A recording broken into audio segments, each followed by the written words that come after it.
Hello dear student, मैं JD sir आप सभी का अपने ला क्लासेस में स्वागत करता हूं। और आज मैं लेकर आया हूं आपके लिए वीएनएसएस 2023 के चैप्टर 2 पर अपना 5वां लेक्चर। और आज के लेक्चर में हम जो सेक्शन कवर करेंगे वो सेक्शन है 18 और 19। दो सेक्शन को हम कवर करेंगे आज के लेक्चर में। ये दोनों ही सेक्शन जो प्री पॉइंट ऑफ व्यू से बहुत ही इंपॉर्टेंट है।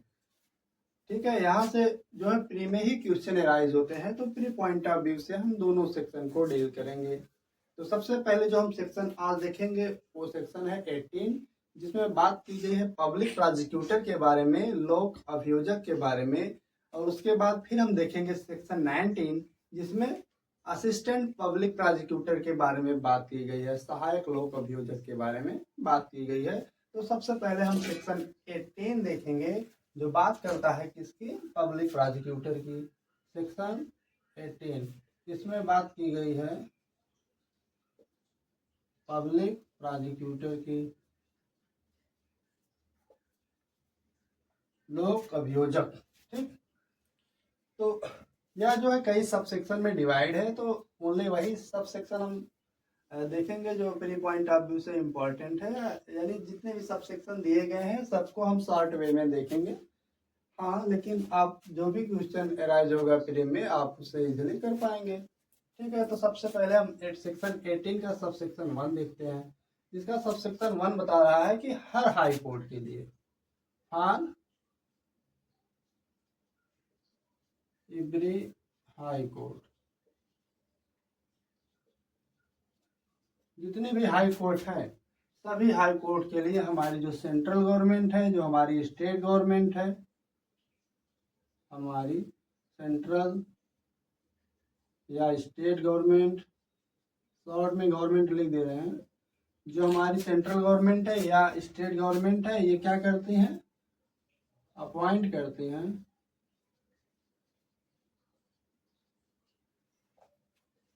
ठीक, हमारी सेंट्रल गवर्नमेंट या स्टेट गवर्नमेंट हमारी पब्लिक प्रोसिक्यूटर या एडिशनल पब्लिक प्रोसिक्यूटर यानी लोक अभियोजक या अपर लोक अभियोजक की नियुक्ति करती है। लेकिन कह रहा है कि इनकी जो नियुक्ति पहले हाई कोर्ट से, जिस हाई कोर्ट में जो है पब्लिक प्रोसिक्यूटर या एडिशनल पब्लिक प्रोसिक्यूटर का अपॉइंटमेंट किया जाना है, उस हाई कोर्ट से कंसल्ट भी करेगी कौन, हमारी सेंट्रल गवर्नमेंट और स्टेट गवर्नमेंट, दोनों गवर्नमेंट की बात कर रहा है। कह रहा है कि हमारी सेंट्रल गवर्नमेंट या स्टेट गवर्नमेंट हर हाई कोर्ट के लिए अपॉइंट करेगी। उससे पहले क्या करेगी, कह रहा है कि आफ्टर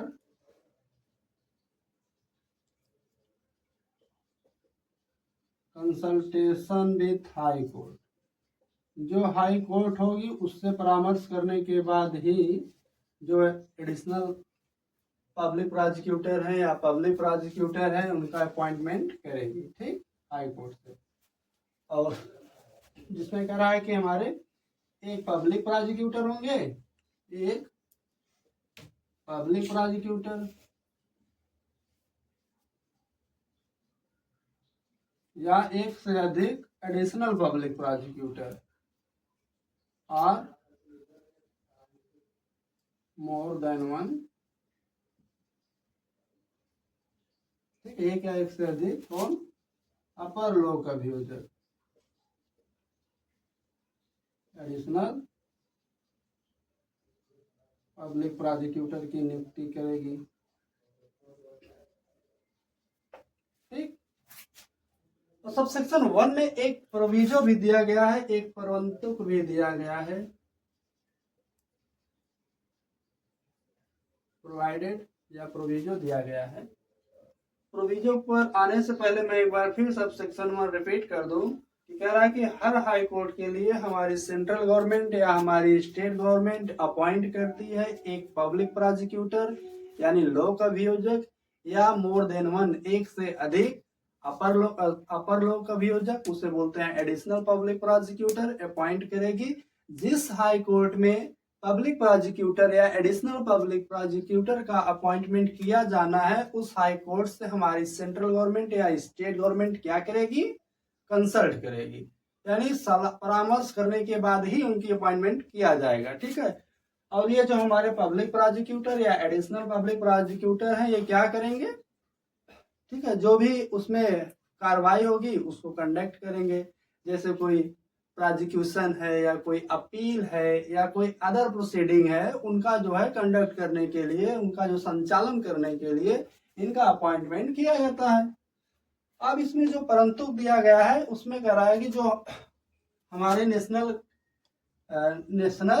कैपिटल टेरिटरी है, for national capital territory, sorry for NCT हम शॉर्ट में लिख दे रहे हैं, नेशनल कैपिटल टेरिटरी, जो हमारा राष्ट्रीय राजधानी क्षेत्र दिल्ली है, ठीक है, for NCT of Delhi, DEL, ठीक। तो जो दिल्ली की हाई कोर्ट होगी, ठीक, जो दिल्ली की हाई कोर्ट होगी, जो कि हमारी क्या है, नेशनल कैपिटल टेरिटरी है, राष्ट्रीय राजधानी क्षेत्र है, यहाँ के हाई कोर्ट में जो पब्लिक प्रोसिक्यूटर या एडिशनल पब्लिक प्रोसिक्यूटर का अपॉइंटमेंट किया जाना है। अब इसके अपॉइंटमेंट में ओनली हमारी सेंट्रल गवर्नमेंट का इन्वॉल्वमेंट होगा। यहाँ पर अब हमारी स्टेट गवर्नमेंट की कोई रोल नहीं होगी। इसमें क्या रहा कि ना, फॉरेन सिटी ऑफ दिल्ली, जो हमारी सेंट्रल गवर्नमेंट है, कौन, सेंट्रल गवर्नमेंट, यानी हमारी केंद्रीय सरकार क्या करेगी, जो दिल्ली हाई कोर्ट है वहां पर कंसल्ट करेगी, after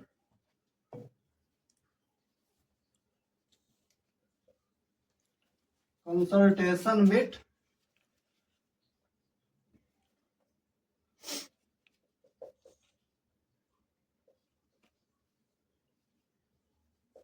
Delhi high court, short में लिख रहे हैं, हमारी central government Delhi high court से कंसल्ट करने के बाद वहां पर पब्लिक प्रोसिक्यूटर या एडिशनल पब्लिक प्रोसिक्यूटर, ठीक है, एडिशनल पब्लिक प्रोसिक्यूटर को अपॉइंट करेगी। थोड़ा सा डिफरेंसेस है यहाँ पे, जैसा कि यहाँ पर स्टेट और सेंट्रल दोनों गवर्नमेंट, बोथ गवर्नमेंट का रोल था पीपी या एडिशनल पीपी को अपॉइंटमेंट करने में, और जो परंतु बता रहा है हमारा इसमें, यानी जो हमारे राष्ट्रीय राजधानी क्षेत्र दिल्ली है उसके हाई कोर्ट में अगर किसी पब्लिक प्रोसिक्यूटर या एडिशनल पब्लिक प्रोसिक्यूटर का अपॉइंटमेंट किया जाना है तो वहां पर ओनली हमारी सेंट्रल गवर्नमेंट का जो है इन्वॉल्वमेंट होगा, वहां पर स्टेट गवर्नमेंट की कोई रोल नहीं होगी। हमारी सेंट्रल गवर्नमेंट उस दिल्ली, जो हमारी क्या है, दिल्ली की हाई कोर्ट है, उससे कंसल्ट करने के बाद एक पब्लिक प्रोसिक्यूटर या एक से अधिक एडिशनल पब्लिक प्रोसिक्यूटर को अपॉइंट करेगी। ठीक, इतना है सब इसके परंतु में। अब आते हैं हम सेक्शन 18 का जो सबसेक्शन 2 है।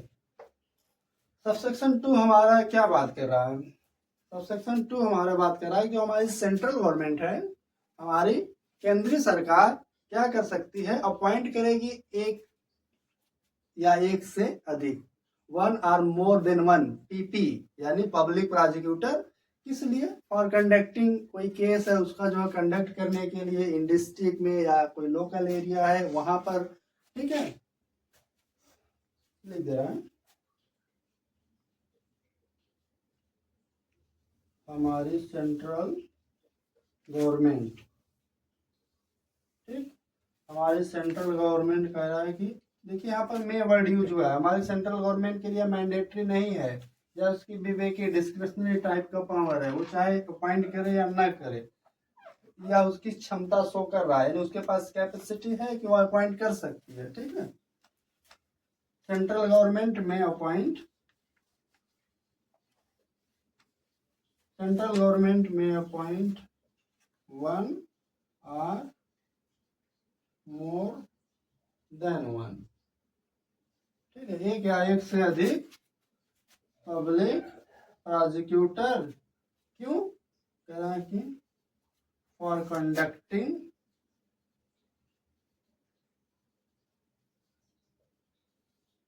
एनी केस, किसी केस का जो है कंडक्ट करने के लिए, किसी केस की जो है कंडक्ट करने के लिए, कहाँ पे, डिस्ट्रिक्ट में, या कोई लोकल एरिया है, कोई स्थानीय क्षेत्र है, यहाँ पर किसी केस का कंडक्ट करने के लिए एक या एक से अधिक पब्लिक प्रोसिक्यूटर का अपॉइंटमेंट हमारी सेंट्रल गवर्नमेंट करेगी। ठीक, सेंट्रल गवर्नमेंट में अपॉइंट वन और more than one public prosecutor. क्यों? For conducting any case. कहाँ पे? इन डिस्ट्रिक्ट या लोकल एरिया में। अब इसका जो तीसरा क्लास हम देख लेते हैं। तो ये तो हमारा फुल हो गया व्हाइट बोर्ड, इसे हम इरेज करना पड़ेगा। ठीक है, पहले इरेज करते हैं, फिर हम आपको तीसरा क्लास बताते हैं।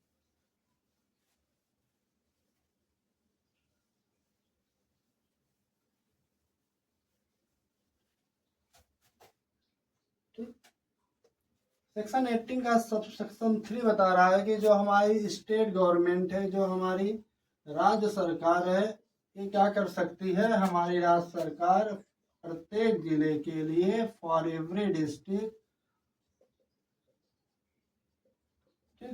हमारी राज्य सरकार प्रत्येक जिले के लिए अपॉइंट करेगी शैल, देखिए यहाँ पर शैल वर्ड यूज हुआ है ना कि में, अपॉइंट क्या? एक पब्लिक प्रोसिक्यूटर या एक से अधिक एडिशनल पब्लिक प्रोसिक्यूटर, मोर देन वन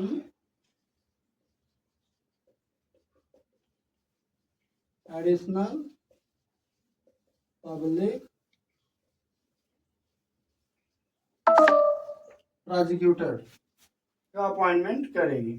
ठीक, अब ओनली सबसेक्शन 3 में ये बताया है कि हमारी स्टेट गवर्नमेंट प्रत्येक डिस्ट्रिक्ट के लिए एक पब्लिक प्रोसिक्यूटर या एक से अधिक एडिशनल पब्लिक प्रोसिक्यूटर का अपॉइंट करेगी। ठीक, अब हम सबसेक्शन 4 देख लेते हैं इसका। सेक्शन 18 का सबसेक्शन 4 में बताया गया है कि जो हमारे डीएम साहब हैं, डिस्ट्रिक्ट मजिस्ट्रेट साहब हैं, ये क्या करेंगे? परामर्श करेंगे किससे? सेशन जज से। हमारे डीएम साहब क्या करेंगे? कंसल्ट करेंगे। क्या करेंगे? कंसल्ट करेंगे,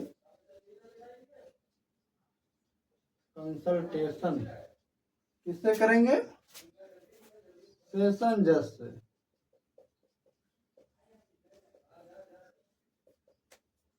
सेशन जज से परामर्श करने के बाद एक लिस्ट या एक पैनल प्रिपेयर करेंगे। ठीक है,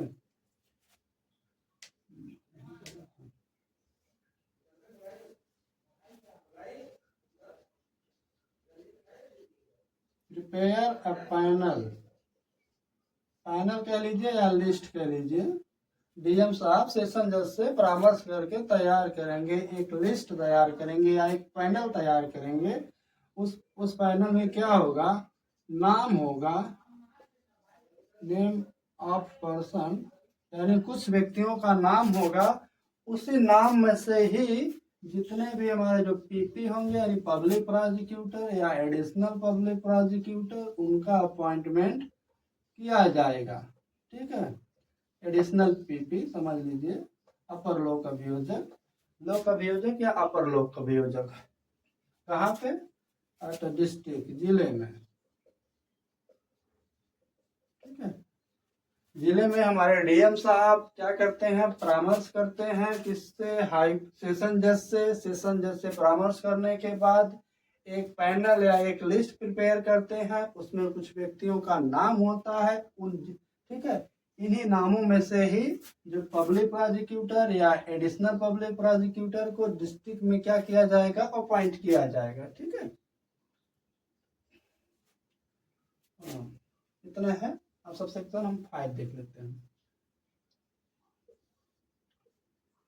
सबसेक्शन 5 में बता रहा है कि ऐसे किसी व्यक्ति को नो पर्सन ऐसे किसी भी व्यक्ति को जो है अपॉइंट नहीं किया जाएगा। ऐसे no person shall be appoint क्या? पीपी और एडिशनल पीपी, यानी लोक अभियोजक या अपर लोक अभियोजक। ठीक है, कहाँ पे? डिस्ट्रिक्ट के लिए, फॉर डिस्ट्रिक्ट, यानी जिले में जो पब्लिक प्रोसिक्यूटर या एडिशनल पब्लिक प्रोसिक्यूटर होंगे वहां पर ऐसे किसी पर्सन को अपॉइंट नहीं किया जाएगा जब तक उसका नाम, जो हमारे डीएम साहब हैं, अनलेस हिज नेम, जब तक उसका नाम क्या हो, जो डीएम साहब सेशन जज से कंसल्ट करने के बाद जो लिस्ट प्रिपेयर किए हैं, अगर उस लिस्ट में उसका नाम नहीं होगा तब तक उस पर्सन को पब्लिक प्रोसिक्यूटर या एडिशनल पब्लिक प्रोसिक्यूटर डिस्ट्रिक्ट के लिए अपॉइंट नहीं किया जाएगा। सब सेक्शन 5 आपका ओनली यही बता रहा है। अब हम देख लेते हैं सब सेक्शन 6। ठीक है, सब सेक्शन 6 कराने से पहले देख लीजिए, अगर आपको कुछ पूछना हो तो कमेंट में आप कर दीजिएगा। आइए सब सेक्शन 6 देख लेते हैं, 7, 8।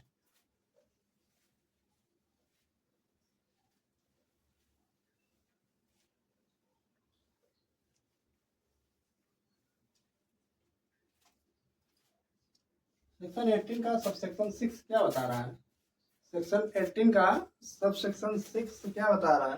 कहा कि अगर स्टेट में, अगर राज्य में, ठीक है, पब्लिक प्रोसिक्यूटिंग जो ऑफिसर है यानी जो अभियोजन अधिकारी हैं, उनका कोई रेगुलर कार्डर है, उनका कोई नियमित कार्डर है, तो उसी कार्डर में से ही पब्लिक प्रोसिक्यूटर या एडिशनल पब्लिक प्रोसिक्यूटर को अपॉइंट किया जाएगा। ठीक, अब यहाँ पर जो ऊपर हमने देखा कि सेक्शन 18 का सब सेक्शन 4 में कि उसी पर्सन को पब्लिक प्रोसिक्यूटर या एडिशनल पब्लिक प्रोसिक्यूटर अपॉइंट किया जाएगा जो डीएम द्वारा सेशन जज से कंसल्ट करने के बाद जो पैनल या लिस्ट प्रिपेयर की गई हो। लेकिन हमारा सब सेक्शन 6 बता रहा है कि अगर स्टेट में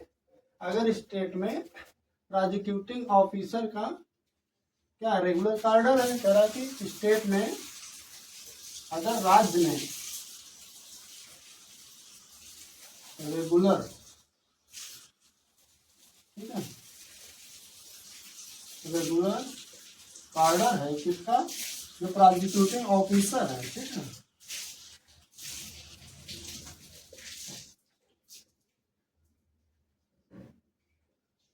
जो अभियोजक अधिकारी हैं, अगर उनका रेगुलर कार्डर है तो हमारी स्टेट गवर्नमेंट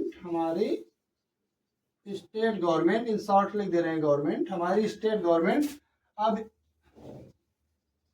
शैल अपॉइंट, हमारी स्टेट गवर्नमेंट अब अपॉइंट करेगी क्या, जो हमारे पब्लिक प्रोसिक्यूटर हैं या जो हमारे एडिशनल पब्लिक प्रोसिक्यूटर हैं, किसी कार्डर में से ही उनको अपॉइंट कर देगी। ठीक, मैं एक बार फिर से रिपीट कर दूं, अगर स्टेट में प्रोसिक्यूटिंग ऑफिसर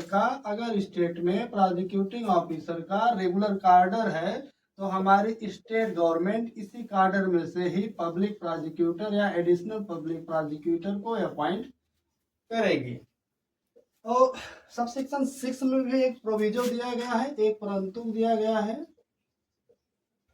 जो बता रहा है कि अगर मान लीजिए जो कार्डर है प्रोसिक्यूटिंग ऑफिसर का, उसमें अगर कोई सुटेबल पर्सन ना मिले, कोई योग्य व्यक्ति अगर नहीं मिलता है अपॉइंट करने के लिए पीपी या एडिशनल पीपी, तो फिर हम ऊपर चले जाएंगे। जो हमारा सेक्शन 18 का सब क्लास 4 बता रहा है कि जो डीएम द्वारा फिर लिस्ट प्रिपेयर की जाती है सेशन जज से कंसल्ट करने के बाद, तब हम फिर उसी में से किसी एक को पब्लिक प्रोसिक्यूटर या मोर than one additional public prosecutor को अपॉइंट करेंगे। ठीक है, यही बात की गई हमारी। ठीक, कि इफ नो सुटेबल लिख दें, बता दिए हैं, जान लीजिए, फिर से मैं एक बार रिपीट कर दे रहा हूँ।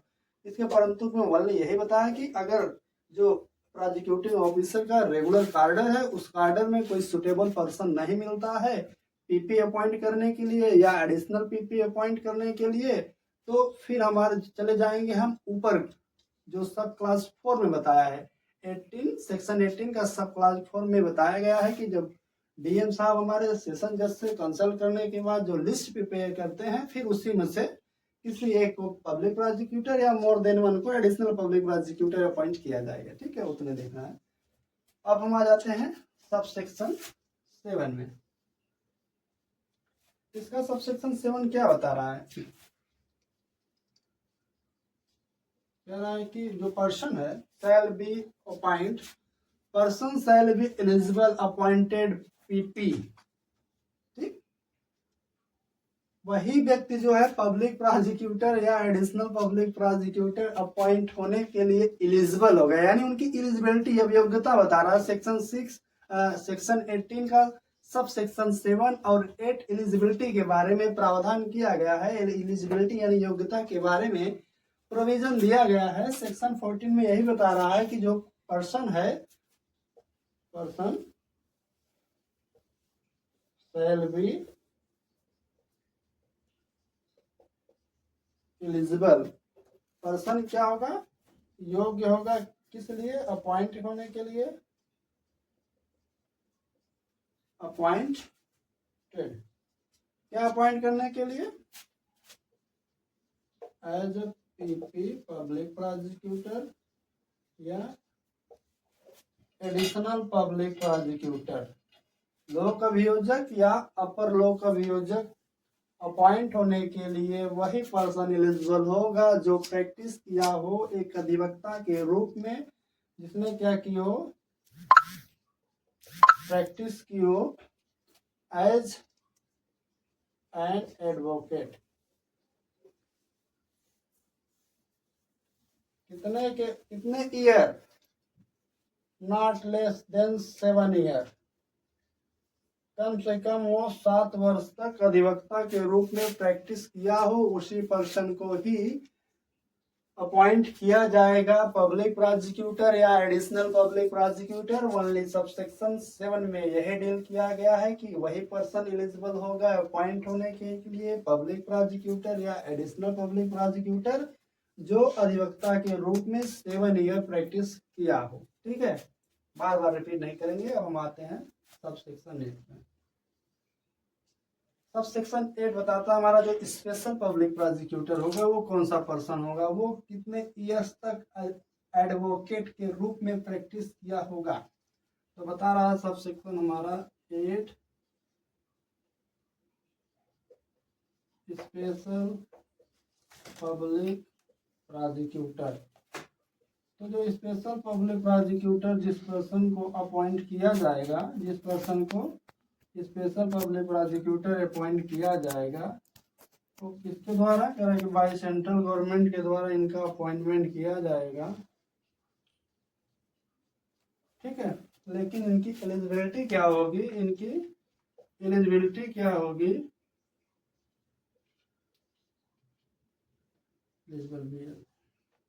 इनकी एलिजिबिलिटी क्या होगी, कह रहा है कि ये भी एडवोकेट, ये भी प्रैक्टिस करेंगे एज एन एडवोकेट, एक अधिवक्ता के रूप में कितने साल। ठीक, कह रहा है कि जो नॉट लेस देन 10 ईयर, जो 10 कम से कम 10 वर्ष तक अधिवक्ता के रूप में ये भी अगर प्रैक्टिस किए होंगे तो उसी पर्सन को हमारी state central government public prosecutor special public prosecutor appoint करेगी। ठीक है, जो अपॉइंट करेगी for purpose of any case any class of case का जो है कंडक्ट करने। आइए हम सेक्शन 19 के बारे में अब पढ़ेंगे। सबसे पहले हम सेक्शन 18 को इरेज कर लेते हैं। सेक्शन 19 में क्या बात की गई है, सेक्शन 19 में असिस्टेंट पब्लिक प्रोसिक्यूटर के बारे में बात की गई है। ठीक है, असिस्टेंट पब्लिक प्रोसिक्यूटर सहायक लोक अभियोजक के बारे में प्रावधान सेक्शन 19 में दिया गया है। और आपका सेक्शन 19 जो है 3 सब सेक्शन में डिवाइड है। सबसे पहले हम देखते हैं सब सेक्शन 1। सेक्शन 19 का सब सेक्शन 1 बता रहा है कि जो हमारी स्टेट गवर्नमेंट है, जो हमारी राज्य सरकार है, यही अपॉइंट करेगी। State government shall be appoint, कहाँ पे, प्रत्येक जिले में, इन एवरी डिस्ट्रिक्ट। हमारी स्टेट गवर्नमेंट अपॉइंट करेगी प्रत्येक जिले में किसे, कह रहा है कि वन, एक और मोर देन वन, एक या एक से अधिक असिस्टेंट पब्लिक प्रोसिक्यूटर को। ठीक है,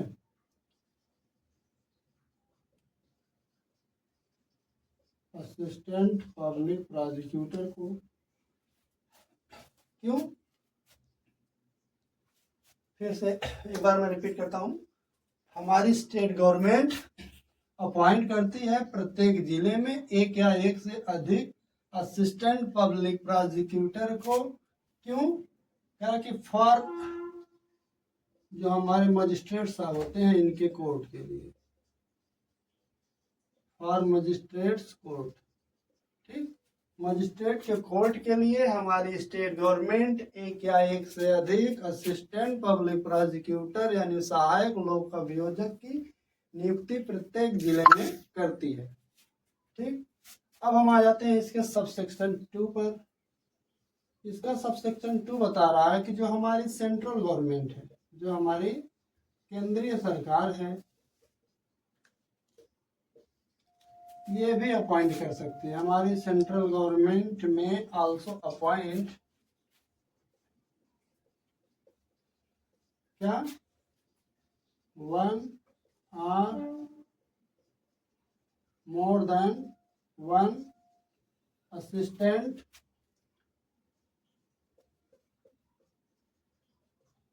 पब्लिक प्रोसिक्यूटर को। क्यों, for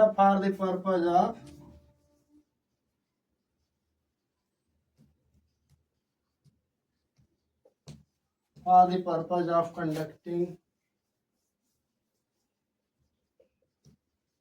any case or class of case।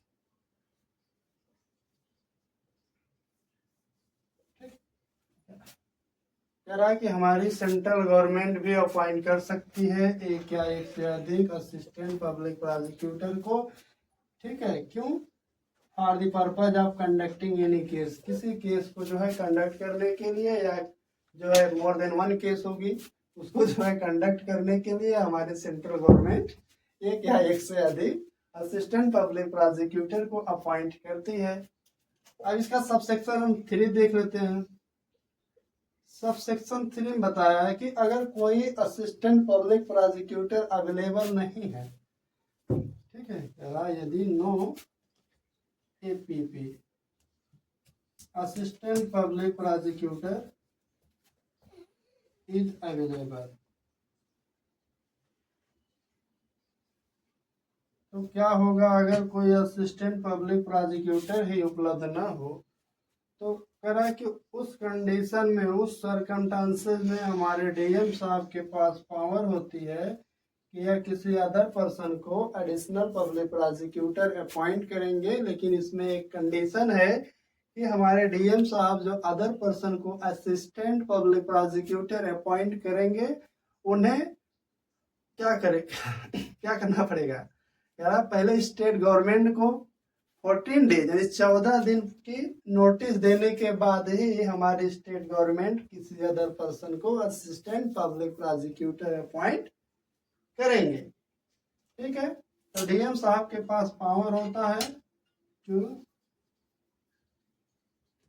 Appoint करने का, नियुक्त करने का एनी अदर पर्सन, किसी अन्य व्यक्ति को असिस्टेंट पब्लिक प्रोसिक्यूटर, सहायक लोक अभियोजक।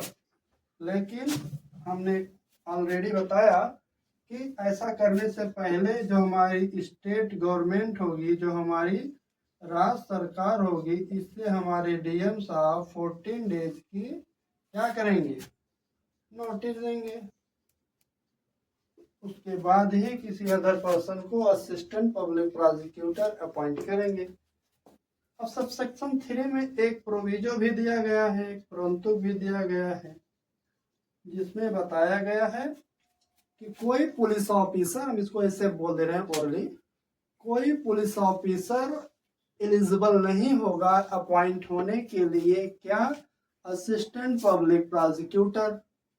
जनरल रूल तो यही है, लेकिन नीचे उसमें बताया गया है कि वो कौन सा पुलिस ऑफिसर है जो एलिजिबल नहीं होगा असिस्टेंट पब्लिक प्रोसिक्यूटर अपॉइंट होने के लिए।